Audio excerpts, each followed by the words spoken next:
Chapter electricity में cell का क्या अर्थ है। सेल का अर्थ बस यही है कि कोई भी ऐसी डिवाइस जिसमें केमिकल एनर्जी का उपयोग करके इलेक्ट्रिकल एनर्जी प्रोड्यूस किया जाता है उसको हम सेल बोलते हैं, जैसे लेक्लांचे सेल और डैनियल सेल। आइए पहले इनके स्ट्रक्चर को समझ लिया जाए, फिर उसके बाद आते हैं सेल से संबंधित एक चीज पर जिसका नाम है internal.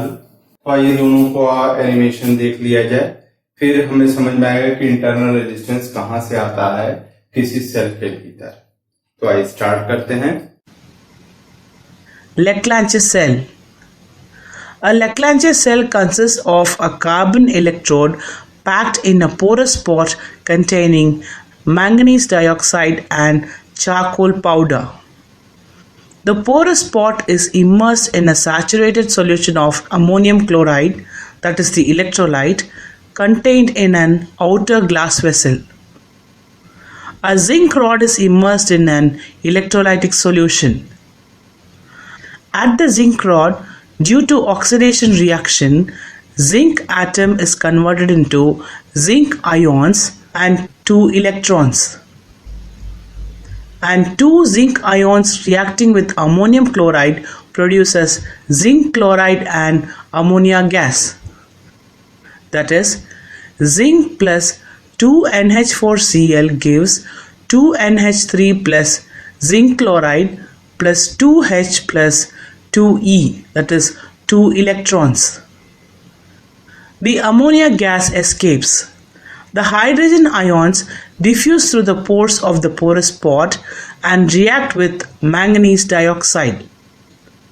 In this process, the positive charge of hydrogen ion is transferred to carbon rod. When zinc rod and carbon rod are connected externally, the 2 electrons from the zinc rod move towards carbon and neutralizes the positive charge. Thus, current flows from carbon to zinc. Leclanche cell is useful for supplying intermittent current. The EMF of the cell is about 1.5 volts and it can supply a current of 0.25 amperes. Daniell cell. The Daniell cell consists of a copper vessel containing a concentrated solution of copper sulfate. Inside the copper vessel is a porous pot filled with dilute sulfuric acid. Sulfuric acid acts as an electrolyte. An amalgamated zinc rod is placed in the center of the porous pot. Sulfuric acid in solution splits into hydrogen and sulfate ions. The negatively charged sulfate ions move to the zinc rod and transfer their free electrons, forming zinc sulfate. The zinc rod attains negative charge due to excess of electrons. Thus, the zinc rod becomes a cathode, the negative electrode. On the other hand, the hydrogen ions move to the copper vessel. The free ions of the copper neutralize the hydrogen ions to form hydrogen atoms. The copper vessel attains positive charge due to deficiency of electrons. Thus, the copper vessel becomes an anode, the positive electrode.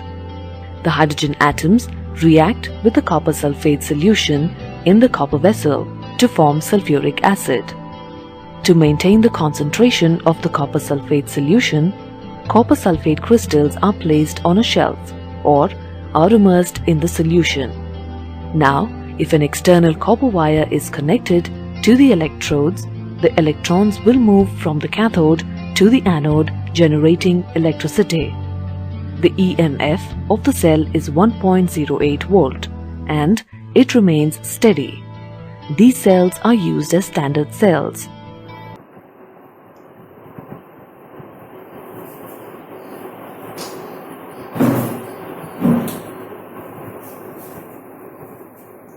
इन दोनों ही animation से हमको ये clear हो गया कि cell चाहे Daniel हो, चाहे लेक्लांशे हो, चाहे ड्राई सेल हो, चाहे जैसा भी सेल हो, उसमें दो इलेक्ट्रोड होते हैं, एक पॉजिटिव होता है और एक निगेटिव होता है। पॉजिटिव वाले इलेक्ट्रोड को या प्लेट को हम बोलते हैं एनोड और निगेटिव वाले प्लेट को क्या बोलते हैं? कैथोड बोलते हैं। और कैथोड और एनोड के बीच में क्या भरा हुआ होता है? इलेक्ट्रोलाइट भरा हुआ होता है, जिसके केमिकल रिएक्शन से ये पॉजिटिव और ये निगेटिव होता है। ठीक, और जब ये पॉजिटिव हो जाता है और ये निगेटिव हो जाता है तो क्या होता है? यहाँ का इलेक्ट्रॉन इधर से एक्सेस इलेक्ट्रॉन जो है इसके ऊपर आ जाता है तो ये निगेटिव हो जाता है, और इस पर इलेक्ट्रॉन की कमी हो जाती है तो ये पॉजिटिवली चार्ज हो जाता है।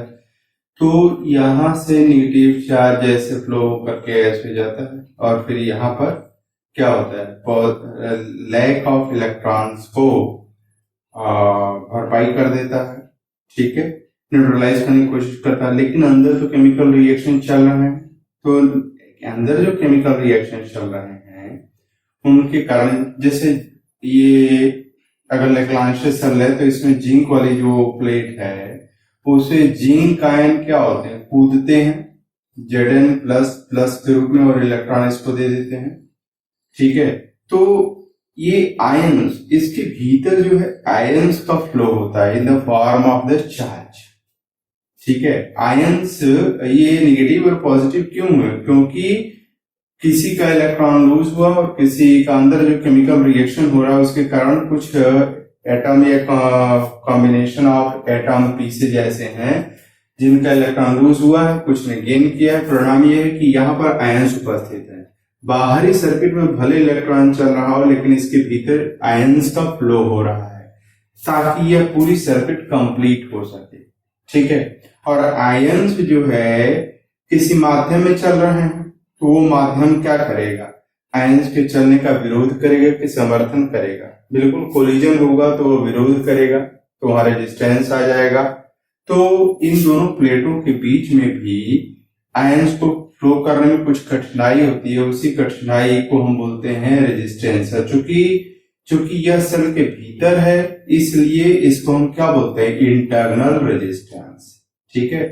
इंटरनल रेजिस्टेंस यानी सेल के भीतर जो पॉजिटिव और नेगेटिव प्लेट के बीच में आयंस जो चल रहे हैं उनको जो कठिनाई आ रही है चलने में, वही सेल के भीतर का रेजिस्टेंस है। आप लोगों ने महसूस किया होगा कि मोबाइल से बात करते करते मोबाइल का बैक जो है वो गर्म हो जाता है। क्यों गर्म हो जाता है? उसमें बैटरी इस्तेमाल की गई है और बैटरी में केमिकल रिएक्शन हो रहा है, उससे इलेक्ट्रिसिटी मिल रही है, और जब इलेक्ट्रिसिटी फ्लो हो रही है तो during the complete cycle of the electricity जो इलेक्ट्रिक करंट फ्लो हो रही है वो सेल के भीतर भी फ्लो हो रही है because of the flow of the ions. और यहाँ पर थोड़ा सा रेजिस्टेंस उपस्थित है जिसको हम इंटरनल रेजिस्टेंस बोलते हैं। तो यह इंटरनल रेजिस्टेंस क्या करता है? इलेक्ट्रिकल एनर्जी को थर्मल एनर्जी में कन्वर्ट करता रहता है, जो एक लॉस प्रोसेस है।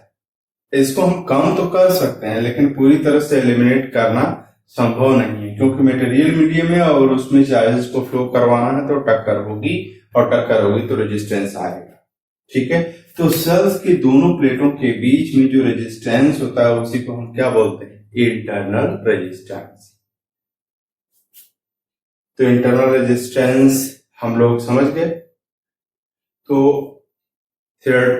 ऑफिशियली हम लोग बोल सकते हैं the resistance offered by the electrolyte of cell to the flow of current between its electrodes is called internal resistance of the cell। अब ये इंटरनल रेजिस्टेंस किन बातों पर निर्भर करता है? तो ये बोर्ड पॉइंट ऑफ व्यू से एक अच्छा प्रश्न बनता है। 2 नंबर का प्रश्न अक्सर पूछा जाता है कि internal resistance of the cell किन बातों पर निर्भर करता है, किन्हीं 4 बातों को बताइए।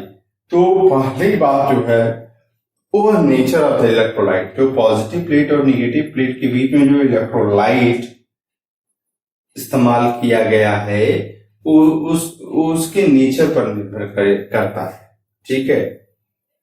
जो केमिकल इस्तेमाल किया गया, इलेक्ट्रोलाइट क्या होता है? इलेक्ट्रोलाइट्स आर दो substances which allow current to flow through them either in their molten state और in their aqueous solution state, है ना। गली हुई अवस्था में कोई पदार्थ अपने भीतर से इलेक्ट्रिसिटी को पास करने दे, या पानी में उसका अगर घोल बना दिया जाए तो उसमें से इलेक्ट्रिसिटी को पास करने दे, तो इसको इलेक्ट्रोलाइट बोलते हैं। जैसे HCl, जैसे NaCl, जैसे H2SO4, ये सब क्या होंगे? इलेक्ट्रोलाइट होंगे।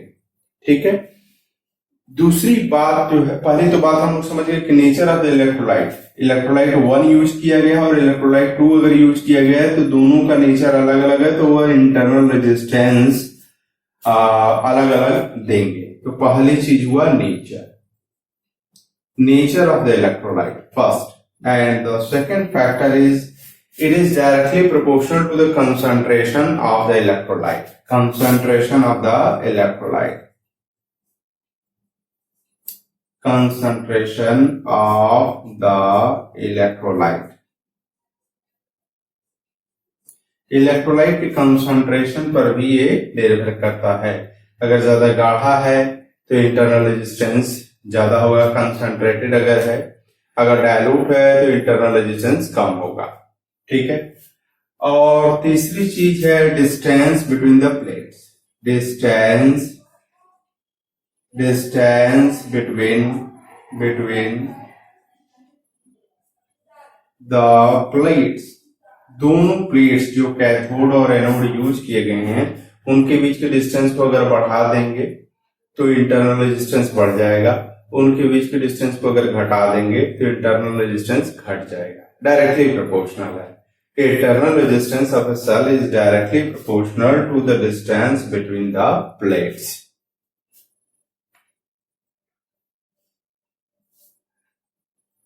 Fourth point है, it varies inversely as the common area of the electrodes immersed in the electrolyte, है ना। ये fourth point है, internal resistance R is inversely proportional to the common area. अब जैसे मान लीजिए कि एक सेल के बारे में हम बात कर रहे हैं, तो सेल में देखिए ये इलेक्ट्रोलाइट है और उसमें ये इलेक्ट्रोलाइट है, इसमें 2 प्लेटें डूबी हुई।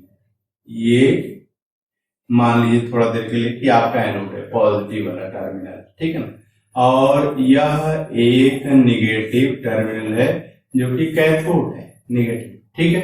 अब किसी ने ऐसा किया कि इसकी प्लेट को छोटा बना दिया है ना, छोटा बना दिया है ना, तो इनका कॉमन एरिया क्या होगा? इनका ये 10 सेंटीमीटर स्क्वायर है और ये 5 सेंटीमीटर स्क्वायर है, ये 6 सेंटीमीटर स्क्वायर है, तो कॉमन एरिया छोटे वाले का माना जाएगा। तो कॉमन एरिया के जो है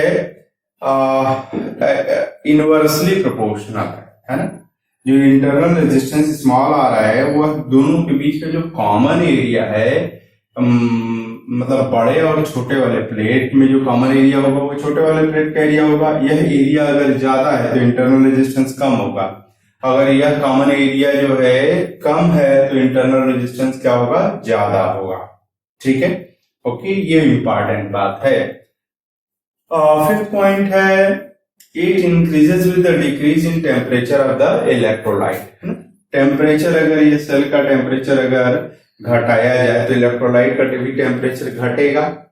ठीक है। तो ये देखा जाता है कि इंटरनल रेजिस्टेंस क्या होता है? बढ़ता है। क्यों बढ़ेगा भाई? जैसे जैसे टेम्परेचर घटेगा इसके भीतर के जो इंटरनल स्ट्रक्चर है वो मोर एंड मोर टाइट होगा। ठीक है। तो टाइटनिंग होने से क्या, उसके भीतर चार्ज को फ्लो होने में कठिनाई का स्तर क्या हो जाएगा? ज्यादा हो जाएगा। तो ज्यादा हो जाएगा तो इंटरनल रेजिस्टेंस ज्यादा हो जाएगा। तो फिफ्थ पॉइंट जो है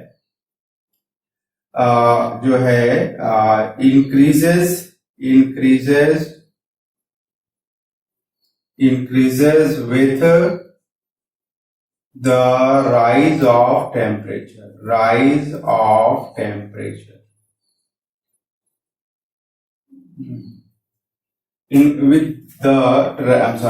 in a decrease in temperature. Increases with the decrease in temperature. Decrease in temperature. ठीक है। तो पहला चीज है नेचर, दूसरा चीज है कंसंट्रेशन, तीसरा चीज है डिस्टेंस, और चौथा चीज है कॉमन एरिया, और पांचवा चीज है टेम्परेचर। ठीक है। ओके। इसको आप ऐसे याद रख सकते हैं, टैंक, TANC, टैंक, D है ना। T means temperature, A means common area, N for nature, C for concentration, D for distance between the plates। ठीक है, TANC है, एक एक्रोनाइम बनाने की कोशिश किया गया, टैंक डी। टैंक डी याद रखेंगे तो इसमें सारे कोड्स छुपे हुए हैं, किस चीज के, the factors which are related to the internal resistance of a cell। तो टैंक डी में T stands for temperature, temperature अगर घटेगा तो इंटरनल रेजिस्टेंस बढ़ेगा। E for common area, common area of the plates अगर घटेगा तो इंटरनल रेजिस्टेंस क्या होगा, बढ़ेगा। N for nature of the electrolyte पर भी निर्भर करता है। C for कंसंट्रेशन, कंसंट्रेशन बढ़ने पर इंटरनल रेजिस्टेंस बढ़ेगा। D for distance between the plates, उनके बीच में अगर डिस्टेंस अगर बढ़ाएंगे तो इंटरनल रेजिस्टेंस बढ़ेगा। So these were the 5 factors on which the internal resistance depends. Further, the internal resistance of freshly prepared cell is usually low, but its value increases as we draw more and more current from it। जैसे जैसे पुराना होता चला जाता है cell, उसका internal resistance क्या होता चला जाता है, बढ़ता चला जाता है। ठीक,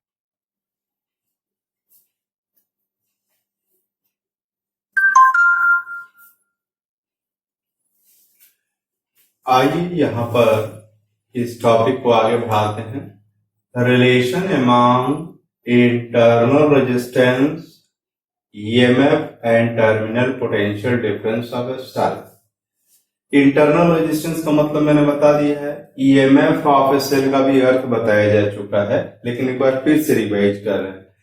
सेल का कार्य क्या है, बाहरी सर्किट में जो है चार्ज को फ्लो करवाना। तो फ्लो करवाने के लिए जो है सेल को एनर्जी देनी पड़ती है। तो 1 कूलम चार्ज को एक कंप्लीट साइकिल फ्लो कराने में सेल को जितनी एनर्जी देनी पड़ती है वही इस सेल का ईएमएफ होता है। ठीक है, तो ईएमएफ ऑफ द सेल भी क्लियर हो गया। और टर्मिनल पोटेंशियल डिफरेंस क्या होता है,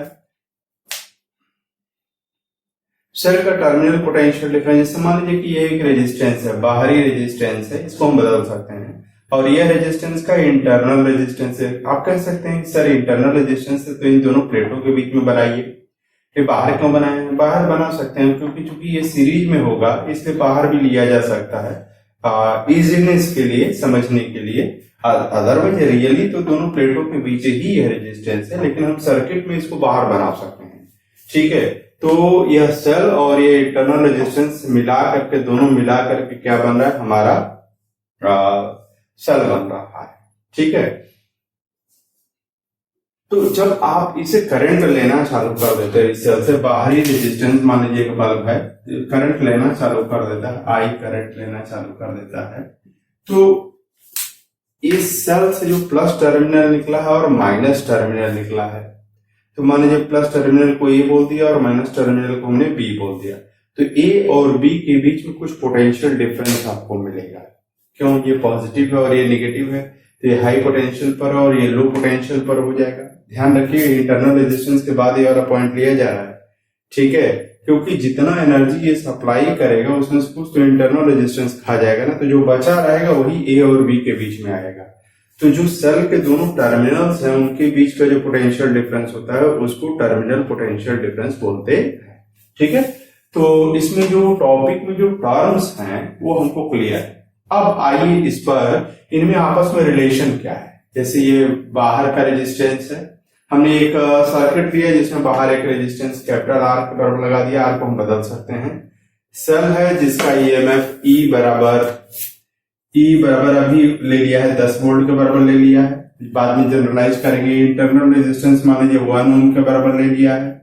ठीक है, तो जो EMF supply, EMF is what, energy supplied by the cell for 1 coulomb of flow of the charge completely 1 cycle. जब एक साइकिल 1 कूलम चार्ज पूरा कंप्लीट कर लेगा तो सेल ने उसको कितनी ऊर्जा दिया है वही ऊर्जा जो है ईएमएफ ऑफ द सेल होता है। तो ईएमएफ ऑफ द सेल, अच्छा जो ऊर्जा दिया गया वो तो हिस्सों में बटेगा, एक बाहर वाला खाएगा और एक अंदर भी खपत होगी। तो बाहर जो है पोटेंशियल डिफरेंस के टर्म में आएगा, तो आउटर पोटेंशियल डिफरेंस और ये इनर पोटेंशियल डिफरेंस। इस रिलेशनशिप को हमने कैसे लिख लिया? इस रिलेशनशिप को हमने लिख लिया है by the law of conservation of energy. तो law of conservation of energy के अनुसार जो सप्लाइड एनर्जी है सेल के द्वारा वो दो हिस्सों में अगर बंट रही है, बाहर वाला रेजिस्टेंस कितना खा रहा है और अंदर वाला रेजिस्टेंस कितना खा रहा है, दोनों का सम कर देंगे तो जो सप्लाइड एनर्जी है वो मिल जाएगा हमको। ठीक है, तो मान लीजिए इस क्षण पर करंट इसमें आई के बराबर बह रही है, तो V नॉट जो बाहर वाला रेजिस्टेंस है वो कितना पोटेंशियल डिफरेंस खा रहा है, V not is equal to I into R हो जाएगा। और इंटरनल वाला सब में सभी में करंट तो आई ही जा रही है, आई इंटू स्मॉल आर हो जाएगा। तो आई अगर कॉमन ले लिया जाए तो I into capital R plus small R is equal to क्या हो जाएगा, ई हो जाएगा। This implies that I is equal to E divided by capital R plus small R. अब ई हमारे केस में क्या है, 10 वोल्ट के बराबर है। आर हमें नहीं मालूम, बदल सकते हैं। स्मॉल आर 1 ओम के बराबर है। तो इस सर्किट में बहने वाली करंट कैसे निकालेंगे, I is equal to 10 by R plus 1। अब देखिए हमने आर को जो बाहर वाला रेजिस्टेंस है उसको बदलना चालू किया है। ठीक है, आर को 9 ओम लिया तो 9 प्लस 1 क्या होगा, 10 हो जाएगा। तो 10 बाई 10 कितना हो जाएगा, 1 एम्पियर हो जाएगा। तो आई बराबर 1 एम्पियर हो गया। बाहर वाला जो रेजिस्टेंस है उसका कितना वोल्टेज मिला, V not is equal I into R. I 1 है और आर जो है उसका 9 है, तो 9 into 1 into 9 is equal 9 volt मिल जाएगा। अंदर वाले को कितना मिला, अंदर इसमें करंट 1 एम्पियर जा रही है, उसका रेजिस्टेंस 1 ओम के बराबर है। तो जो इंटरनल जो ड्रॉप होगा, पोटेंशियल ड्रॉप होगा आई इंटू स्मॉल आर। तो आई इक्वल 1 है, स्मॉल आर इज इक्वल 1 ओम के बराबर है, तो 1 वोल्ट हो जाएगा। आई इंटू आर 1 वोल्ट हो जाएगा। मतलब बाहर वाले ने 9 वोल्ट खाया और अंदर वाले ने 1 वोल्ट खाया। दोनों का सम कितना हो गया, यहाँ पर 10 वोल्ट हो गया। अब याद रखिए ये जो बाहर वाले को जो पोटेंशियल डिफरेंस मिलेगा वो वही मिलेगा जो इन दोनों टर्मिनल्स के बीच का पोटेंशियल डिफरेंस होगा। तो इन दोनों घुंडियों के बीच का, टर्मिनल्स के बीच का जो पोटेंशियल डिफरेंस है वो 9 वोल्ट है। तो टर्मिनल पोटेंशियल डिफरेंस कितना है इस केस में, 9 वोल्ट है। और ईएमएफ ऑफ द सेल कितना है, 10 वोल्ट है। तो कौन ज्यादा है, टर्मिनल पोटेंशियल डिफरेंस कम है और ईएमएफ ऑफ द सेल ज्यादा है। ठीक है, अब देखिए इस रेजिस्टेंस को हमने क्या कर दिया, इस रेजिस्टेंस को बढ़ा दिया, 99 ओम के बराबर कर दिया। तो 99 ओम के बराबर कर दिया तो आई कितना हो जाएगा, यहाँ पर आर की जगह जो है 99 प्लस 1 कितना हो जाएगा, 100 हो जाएगा। तो 10 बाई 100 इज इक्वल 0.1 हो जाएगा। ठीक है, तो 0.1 एम्पियर हो गया। यहाँ पर नया कॉम्बिनेशन 99 ओम के बराबर जो है रेजिस्टेंस लिया, बाहर वाला रेजिस्टेंस, तो बहने वाली करंट घट गई, रेजिस्टेंस सर्किट का बढ़ गया तो करंट घट गया। लेकिन जो इसको मिलने वाला वोल्टेज है V not is equal I into R, I equal 0.1 है लेकिन आर इक्वल 9.9 है, तो ये 9.9 वोल्ट आई इंटू आर हो जाएगा। और अंदर वाले को कितना मिला है, 0.1 वोल्ट के बराबर मिल रहा है। दोनों का सम कितना है, 10 वोल्ट के बराबर है, होना भी चाहिए। 10 वोल्ट सप्लाई किया गया है तो 0.1 वोल्ट ये खाया, 9.9 वोल्ट ये खाया। ठीक है, तो इसको तो वही मिलेगा जो इन दोनों टर्मिनल्स के बीच का पोटेंशियल डिफरेंस आएगा। इसका मतलब यह है कि बाहर वाला जो रेजिस्टेंस है बढ़ाने पर, 9 से 99 करने पर जो टर्मिनल पोटेंशियल डिफरेंस वो बढ़ गया और अंदर जो इंटरनल रेजिस्टेंस ने जो पोटेंशियल डिफरेंस खाया था वो घट गया। ठीक है, लेकिन दोनों का सम क्या रहा, ईएमएफ ऑफ द सेल के बराबर रहा bye the law of conservation of energy. ठीक है, तो अब यही ट्रेन हम करते चले जा रहे हैं कि बाहर वाला जो रेजिस्टेंस है उसको 999 कर दिया तो बहने वाली करंट 0.01 है। तो बाहर निकलने वाला टर्मिनल पोटेंशियल डिफरेंस या इस रेजिस्टेंस को मिलने वाला पोटेंशियल डिफरेंस 9.99 वोल्ट के बराबर है। इंटरनल रेजिस्टेंस को मिलने वाला पोटेंशियल डिफरेंस 0.01 वोल्ट के बराबर है। दोनों का सम कितना है, 10 वोल्ट के बराबर है, इसमें कोई दिक्कत नहीं है। ये 9999 किया तो करंट का वैल्यू कम हो रही है, अंदर जो बाहर जो वोल्टेज आ रहा है वो बढ़ जा रहा है, अंदर घट जा रहा है। दोनों का सम कितना हो रहा है, 10 वोल्ट के ही बराबर रह रहा है। ठीक है, तो कहने का मेरा मतलब ये है कि जब बाहर वाला रेजिस्टेंस बढ़ा रहे हैं तो करंट घटती चली जा रही है। बाहर वाला अगर इनफाइनाइट कर देंगे तो बहने वाली करंट कितनी हो जाएगी, 0 हो जाएगी, जो ट्रेंड दिखाई दे रहा है। ठीक है, इनफाइनाइट कब होगा भैया, जब सर्किट काट दीजिए। जब सर्किट काट देंगे तो क्या हो जाएगा, इनफाइनाइट रेजिस्टेंस हो जाएगा, मतलब करंट 0 हो जाएगी। तो उस समय बाहर वाले को जो वोल्टेज मिलेगा, पोटेंशियल डिफरेंस मिलेगा, आइडियली ये देखिए बढ़ते बढ़ते बढ़ते बढ़ते कितना हो जाएगा, 10 वोल्ट होगा। तो आप कहेंगे सर बाहर वाले को कुछ वोल्टेज मिलेगा ही, बिल्कुल सही। हम इसको बाहर वाले को मिलने वाला वोल्टेज नहीं कर रहे, अब हम इसको बोलेंगे टर्मिनल पोटेंशियल डिफरेंस। ए पॉइंट और बी पॉइंट के बीच के जो पोटेंशियल डिफरेंस होगा वो क्या होगा, बढ़ते बढ़ते बढ़ते बढ़ते 10 वोल्ट के बराबर हो जाएगा, ठीक है, ओके। और अंदर घटते घटते घटते क्या हो जाएगा, 0 वोल्ट हो जाएगा। ये इंटरनल रेजिस्टेंस को कुछ भी नहीं मिलेगा, करंट बहेगी नहीं, तो ये रेजिस्टेंस को कुछ पोटेंशियल डिफरेंस मिलेगा नहीं। आई इंटू आर होता है, आई 0 हो गया तो आई इंटू आर भी 0 हो जाएगा, ठीक है। लेकिन हर अवस्था में दोनों का सम कितना रहेगा, 10 वोल्ट के बराबर रहेगा, ठीक है। तो लेकिन एक आश्चर्यजनक चीज है, जब आपने रेजिस्टेंस इनफाइनाइट कर दिया, इनफाइनाइट कर देना मतलब सेल से कोई करंट नहीं ले रहे हैं, तो जब सेल से कोई करंट नहीं ले रहे हैं तो दोनों टर्मिनल्स के बीच का जो पोटेंशियल डिफरेंस है वो 10 वोल्ट है, लेकिन ईएमएफ ऑफ द सेल भी क्या है, 10 वोल्ट के बराबर है।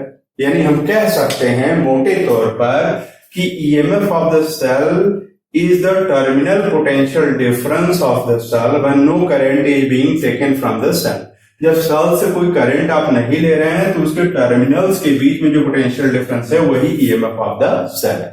ये बहुत ही महत्वपूर्ण बात बताई गई है, इसका इस्तेमाल हम जो है जब पोटेंशियोमीटर पढ़ाएंगे तब वहां पर करेंगे, ठीक है, ओके। तो पुनः आइए इसको थोड़ा सा और आगे बढ़ाया जाए। यहां से आई अगर कॉमन ले लें और तो आई निकाले ना, तो ई डिवाइडेड बाई क्या हो जाएगा, आर प्लस स्मॉल आर हो जाएगा। इससे क्या होगा, जो बाहर जो पोटेंशियल डिफरेंस आएगा वो कितने के बराबर आएगा, आई इंटू कैपिटल आर के बराबर आएगा। और आई बराबर क्या है, E divided by capital R plus small R into capital R हो जाएगा। अब ई को यहां लाइए और पलट दीजिए, तो ई बाई वी नॉट है, वी नॉट क्या है, टर्मिनल पोटेंशियल डिफरेंस, और ई क्या है, EMF of the cell is equal to क्या हो जाएगा, R plus small r divided by capital R. तो इसको डिवाइड करेंगे तो small r by capital R हो जाएगा। इसको इधर लाएंगे तो small r by capital R is equal to क्या हो जाएगा, E by V not minus 1 हो जाएगा। इसको क्रॉस मल्टीप्लाई करेंगे तो small R is equal to क्या हो जाएगा, E by V not minus 1 into R के बराबर हो जाएगा। तो यह रिलेशनशिप है किसके और किसके बीच में, internal resistance of the cell, EMF of the cell, terminal potential difference and the outer resistance, ठीक है। यह बहुत ही महत्वपूर्ण फार्मूला है, इसका उपयोग पोटेंशियोमीटर वाला जो टॉपिक है जब पढ़ाएंगे तो वहां पर इसका उपयोग किया जाएगा। इस टॉपिक का पीडीएफ भी मैं दे रहा हूं ताकि इसको आप पढ़ करके समझ सकें। यहाँ ये बहुत ही प्यारा सा एग्जाम्पल दिया गया है, इसमें पूछा जा रहा है, देखिए सवाल में पढ़ रहा हूं, potential differences across terminals of a cell were measured in volt against different currents in ampere flowing through the cell. A graph was drawn which was a straight line ABC, ठीक है, as shown in the figure. Determine from the graph, पहला EMF of the cell, EMF of the cell बताना है, दूसरा maximum current obtain from the cell, cell से कितना maximum current लिया जा सकता है, और thirdly the internal resistance of the cell, internal resistance of the cell बताइए, ठीक है। यहाँ पर जैसे बाहर एक रेजिस्टेंस, अभी हम लोगों ने बात किया है कि अगर एक बाहर ये रेजिस्टेंस ले लिया जाए और ये इंटरनल रेजिस्टेंस है, ये सेल जिसका ईएमएफ के बराबर है, तो टर्मिनल पोटेंशियल डिफरेंस ईएमएफ के बराबर नहीं होगा। क्यों? क्योंकि जब करंट खींची जाएगी तो ये कुछ अंदर वोल्टेज फंसा लेगा, तो जो जैसे 10 वोल्ट का एक वोल्ट है तो बाहर कितना आएगा, 9 वोल्ट आएगा, ठीक है। अगर ये 0.1 वोल्ट का है तो 9.9 वोल्ट आएगा, ठीक है। तो यहाँ पर देखिए जो बहने वाली करंट है ना, ये रेजिस्टेंस को बदला जा रहा है, इस रेजिस्टेंस को बदला जा रहा है, तो अमाउंट ऑफ करंट क्या हो रही है, बदल रही है, ठीक है। तो अगर मान लीजिए मैंने बताया था ना कि अगर इसको काट दिया जाए, इसको उतना ही पोटेंशियल डिफरेंस मिलेगा जो ए पॉइंट और बी पॉइंट के बीच का टर्मिनल पोटेंशियल डिफरेंस होगा, ठीक है। तो यहाँ पर जो करंट की मात्रा है जो सेल से लिया जा रहा है वो इधर प्लॉटेड है, और जो टर्मिनल पोटेंशियल डिफरेंस ए पॉइंट और बी पॉइंट के बीच में जो पोटेंशियल डिफरेंस है वो टर्मिनल पोटेंशियल डिफरेंस इधर प्लॉट किया गया है। और हमने आपको बताया है कि जब सेल से कोई करंट नहीं ड्रॉ की जा रही है तो उस समय जो दोनों टर्मिनल्स के बीच का पोटेंशियल डिफरेंस होता है वो ईएमएफ ऑफ द सेल के बराबर होता है। तो आइए जीरो करंट पर आते हैं। जीरो करंट आने पर यह जो डिफरेंस आ रहा है कितना, टर्मिनल पोटेंशियल डिफरेंस कितना आ रहा है, ये आ रहा है 1.4 वोल्ट के बराबर आ रहा है। तो पहले प्रश्न का उत्तर मिल गया, EMF of the cell is equal to 1.4 volt. दूसरे प्रश्न का उत्तर देखिए, maximum current obtain from the cell. देखिए मैक्सिमम करंट कब मिलेगा, जब ये बाहर वाला रेजिस्टेंस गायब कर दिया जाए, जैसे शॉर्ट सर्किट कर दिया जाए, तो केवल इंटरनल रेजिस्टेंस ही जो है अवेलेबल रहेगा, तो इसमें maximum amount of current flow करेगी। तो ये देखिए मैक्सिमम अमाउंट ऑफ करंट क्या हो गया, 0.28 हुआ। Maximum I max is equal to 0.28 ampere. हाँ लेकिन याद रखिए कि जब करंट मैक्सिमम मिल रही है तो टर्मिनल पोटेंशियल डिफरेंस कितने के बराबर है, 0 के बराबर है। ठीक है, अब फिर कहा जा रहा है internal resistance of the cell बताइए कितना है। ठीक है, तो internal resistance of the cell पता करना है ना। तो internal resistance of the cell के लिए हम लोगों ने देखा था कि E/V0 - 1। यहां पर जो है इस पॉइंट को अगर देखा जाए तो मैक्सिमम करंट कितनी मिल रही है, मैक्सिमम करंट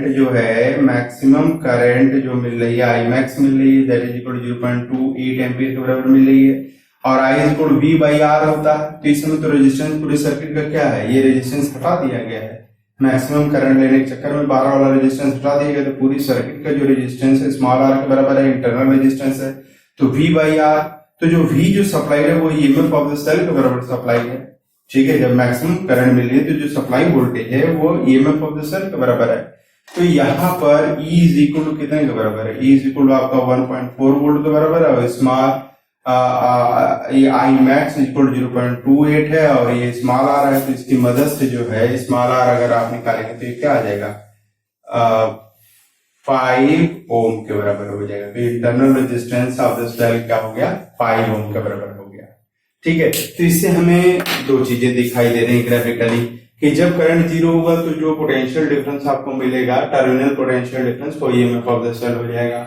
और जब करंट मैक्सिमम होगी, ठीक है, तो उस समय जो है टर्मिनल पोटेंशियल डिफरेंस क्या हो जाएगा, 0 हो जाएगा। ठीक है, और उसी समय आप इंटरनल रेजिस्टेंस आप निकाल सकते हो, I max equal to E/R। जो वोल्टेज सप्लाई है, एनर्जी जो सप्लाई है वो E के बराबर है, रेजिस्टेंस आप ओम्स लॉ के हिसाब से निकाल लेंगे तो इंटरनल रेजिस्टेंस आपको मिल जाएगा। ठीक है, थैंक यू। इतना आप पढ़ लीजिए, पीडीएफ भी पढ़ लीजिए, तो आपको बहुत सी चीजें समझ में आ जाएगी। इसके बाद अगले टर्न पे किया जाएगा।